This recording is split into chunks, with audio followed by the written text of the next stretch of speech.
Every employee earns annual leave. The rate is based on years of creditable service, both military and civilian. You may carry over a maximum of 240 hours of annual leave from one leave year to the next. This chart determines annual leave accrual rates. Use of annual leave is based on the employee's request and the needs of the office.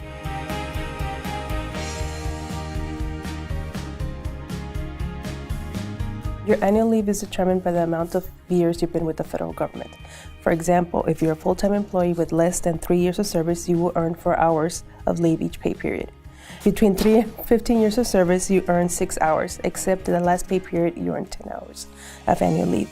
If you have 15 years or more of service, you earn 8 hours per pay period.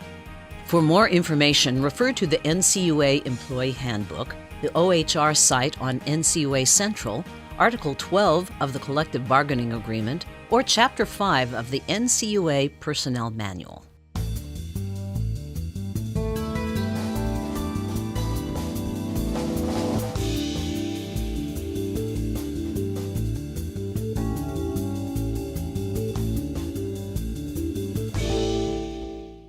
You are entitled to use sick leave for personal, medical, dental, or optical treatments for yourself or a family member. Sick leave can also be used when you cannot work due to sickness, injury, or pregnancy. You earn sick leave at a rate of 4 hours each pay period, regardless of your length of service. You may accumulate an unlimited number of sick leave hours. You are also entitled to request up to 12 weeks of sick leave for family members with a serious health condition.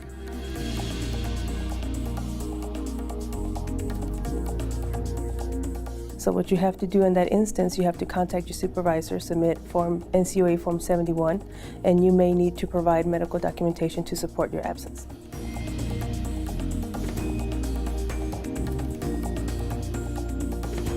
If there's a death in the family or for bereavement purposes, employees are authorized 13 days of sick leave for that purpose.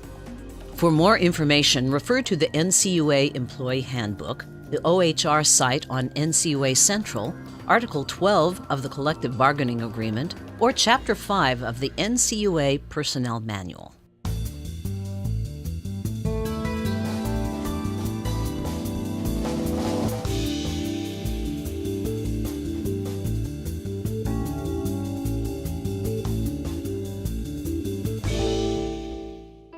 The Family Medical Leave Act, or FMLA, entitles you to take unpaid, job-protected leave for specified family and medical reasons with continuation of group health insurance coverage under the same terms and conditions as if the employee had not taken leave. Eligible employees are entitled to 12 work weeks of leave in a 12-month period for the birth of a child and to care for the newborn child within 1 year of birth, the placement with the employee of a child for adoption or foster care, and to care for the newly placed child within 1 year of placement. To care for the employee's spouse, child, or parent who has a serious health condition, and a serious health condition that makes the employee unable to perform the essential functions of his or her job.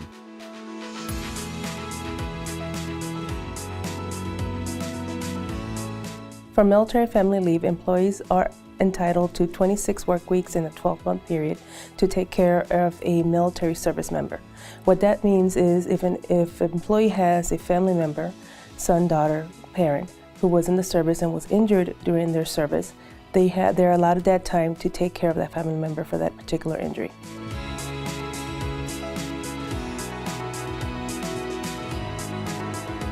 If the employee needs time off to take care of a family member means a son, daughter, or spouse, a parent.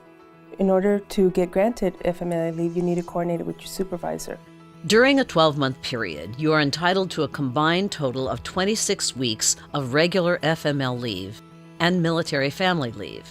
You may be required to submit medical documentation to support your FMLA absence.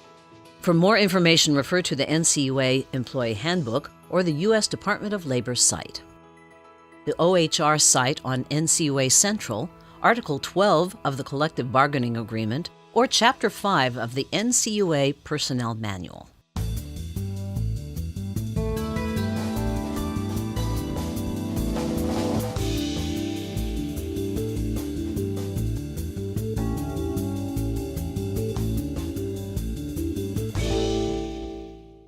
Leave without pay is a non-pay status. You must specifically request approval for this type of leave.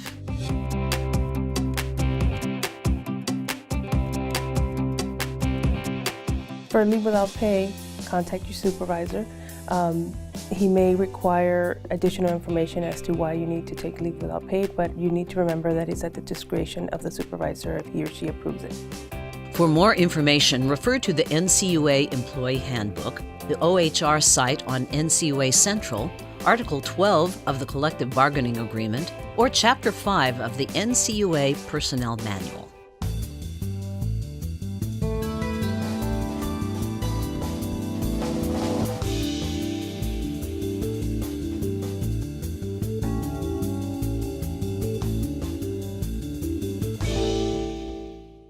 Absence without leave, or AWOL, is an unauthorized absence from duty. AWOL is a non-pay status. This type of leave will be applied without your consent if you are absent without approved leave. A charge of AWOL does not necessarily result in disciplinary action.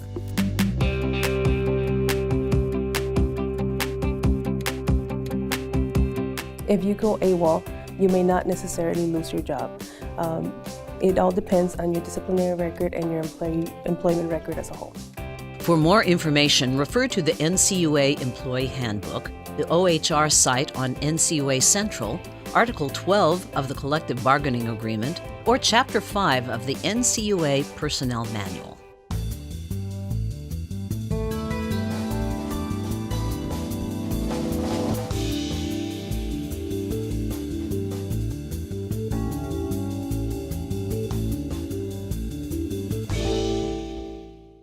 Military leave is an absence with pay if you are a reservist in the armed forces or a member of the National Guard.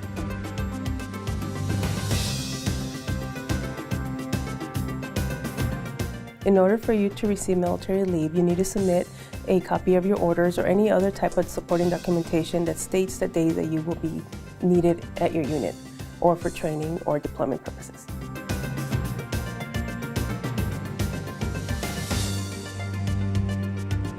Upon your return from an extended military absence, you are entitled to 5 days of administrative leave. You must contact your supervisor to schedule those days. For more information, refer to the NCUA Employee Handbook, the OHR site on NCUA Central, Article 12 of the Collective Bargaining Agreement, or Chapter 5 of the NCUA Personnel Manual.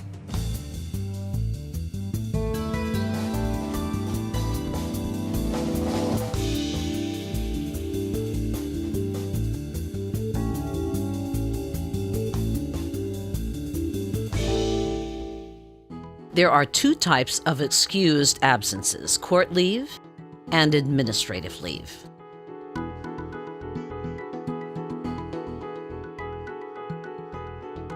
Court leave includes jury duty, and if an employee is called to serve on jury duty or court leave, they are entitled to administrative leave to cover their absence.